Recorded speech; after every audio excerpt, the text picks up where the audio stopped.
الرحمن الرحیم۔ صحیح بخاری حدیث نمبر 1015۔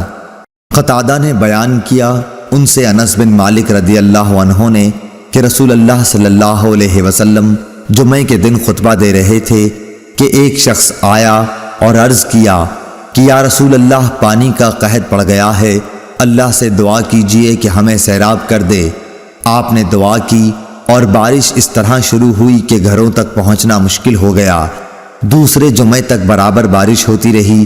انس نے کہا کہ پھر دوسرے جمعے میں وہی شخص یا کوئی اور کھڑا ہوا اور عرض کیا کہ یا رسول اللہ صلی اللہ علیہ وسلم دعا کیجئے کہ اللہ تعالی بارش کا رخ کسی اور طرف موڑ دے۔ رسول اللہ صلی اللہ علیہ وسلم نے دعا فرمائی کہ اے اللہ ہمارے ارد گرد بارش برسا، ہم پر نہ برسا۔ انس نے کہا کہ میں نے دیکھا بادل ٹکڑے ٹکڑے ہو کر دائیں بائیں طرف چلے گئے، پھر وہاں بارش شروع ہو گئی اور مدینے میں اس کا سلسلہ بند ہوا۔